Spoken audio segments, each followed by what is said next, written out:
Hello and welcome back to Bibbidi Bobbidi Tube. We're back in our Creepypasta series again, hence the villain top and the villain ears. Carly's just got over Suicide Mouse. And so now I'm going to read her a story called Splash Mountain. Now, Carly hasn't been to Walt Disney World or Disneyland California. I have, so I've been on Splash Mountain. But you know Splash Mountain, you've seen the ride-through videos, you know the story. So, once again, at the end of this, I'm going to ask you to predict whether I found this hilarious or terrifying. Okay. Okay? Right, so, are you ready to begin? Are you prepped? Yep. Are you spooked? Not yet. Okay.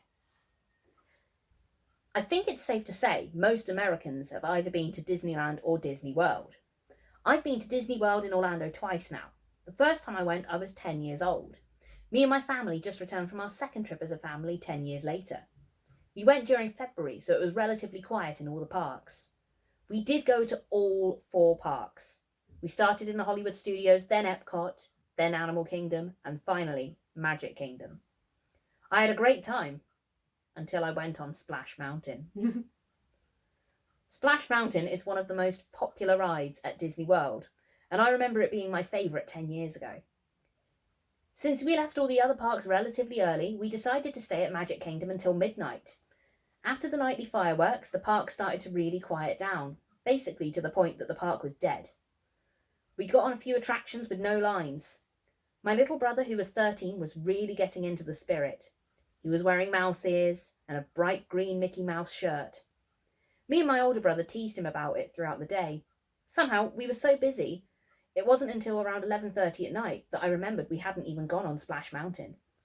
I reminded my family, but my parents told me the ride closes at 11. Since we were already in Frontierland, which is the section of the park that Splash Mountain was in, I convinced my family to check anyway. I walked ahead of them to try and save time. When I arrived to the Splash Mountain area, there wasn't a soul in sight other than the guy manning the entrance. He informed me that the ride closes when the park closes. I had a feeling I was right, but I suddenly felt the urge to pee, so I called out to my family who were still approaching the entrance to wait while I ran to the bathroom.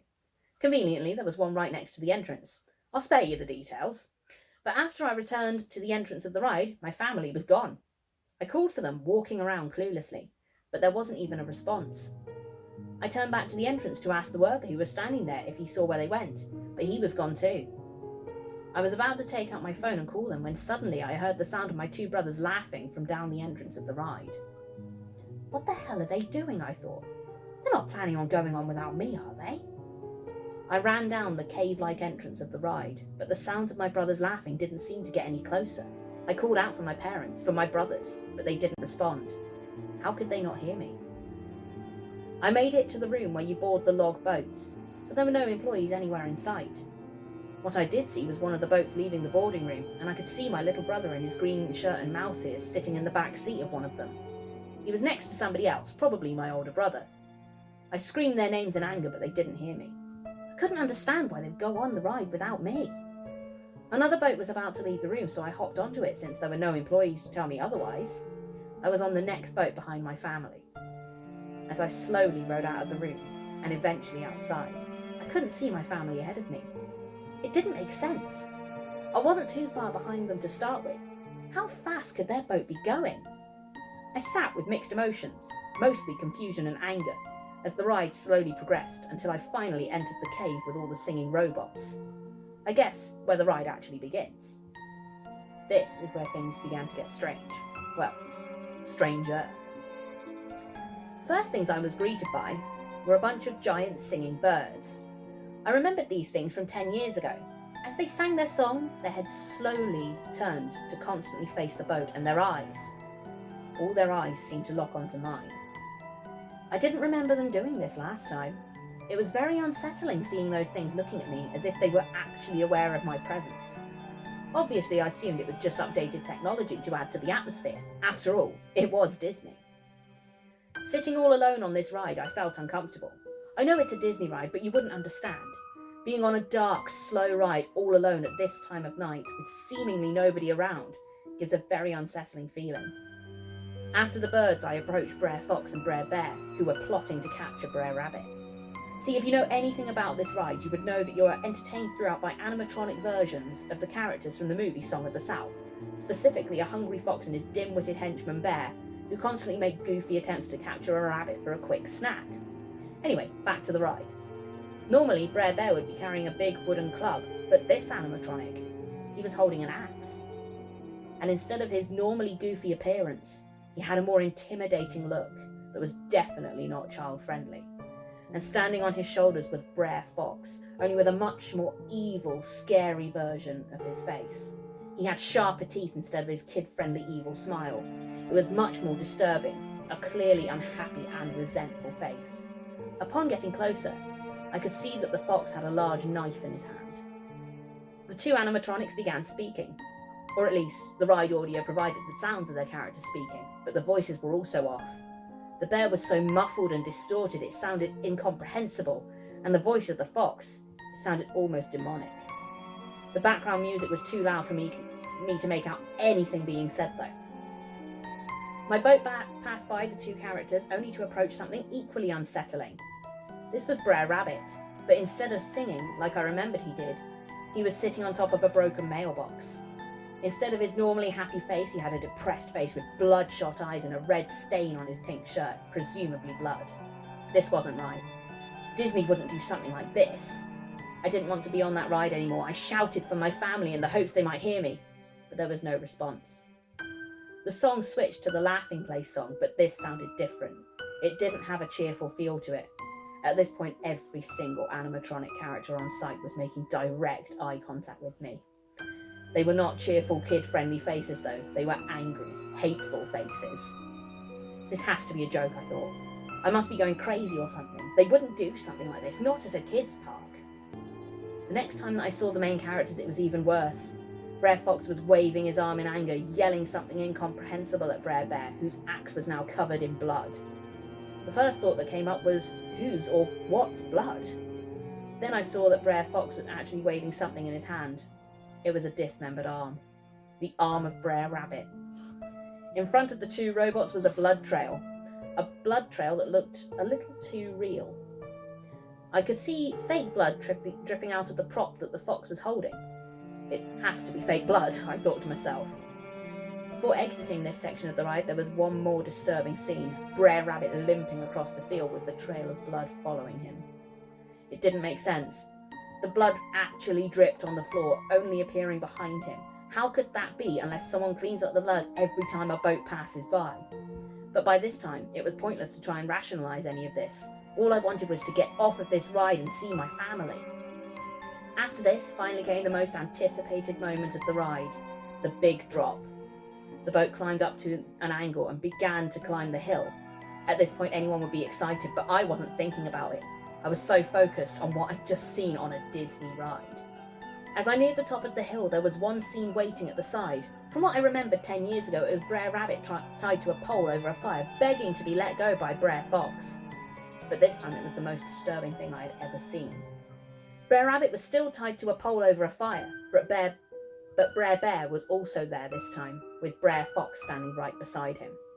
The bear raised his axe high in the air, and with one swift, almost too realistic motion, he swung the axe straight through Brer Rabbit's neck, slicing his head clean off. Fake blood sprayed out from the things as the head fell to the floor. The red liquid even sprayed out onto my face, and that's when I smelt it. The metallic smell that blood gives off.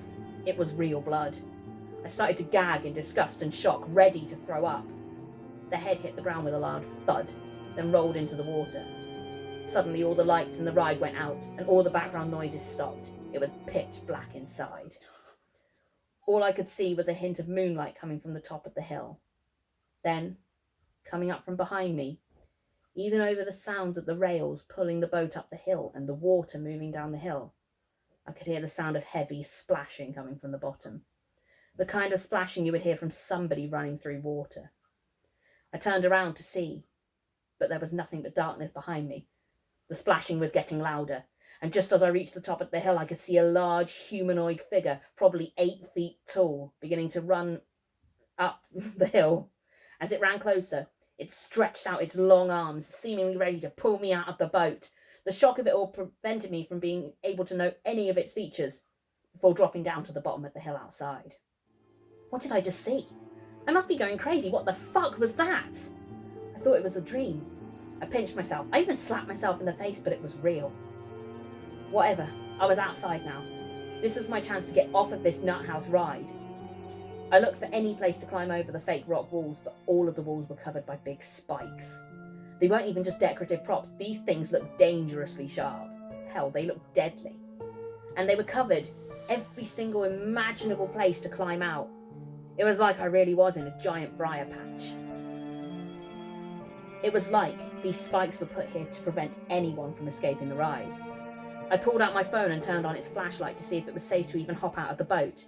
I shined the flashlight down into the water, revealing even more spikes underneath. There was no way out. I screamed at the top of my lungs for help, but nobody was around. It was pointless. I continued to constantly glance over my shoulder to make sure that thing I saw wasn't behind me. Slowly riding back into the cave where I was greeted by the Zippity Doodah song, only it was a much slower, more depressing version. The first thing I was greeted by after riding into the cave was a big sign saying "Rest in peace, Brer Rabbit." And to the right were countless animatronics ranging from frogs to chickens to ducks, all dressed in black, apparently mourning the death of Brer Rabbit.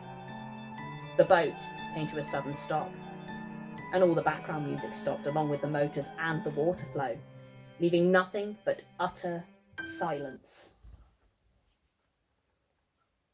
I focused my attention to the dozens of animatronic characters who were now all frozen, apparently turned off. I turned away, scanning the room for any actual living beings of some kind, or even an exit. Again, I resorted to shouting for help, but of course it did no good.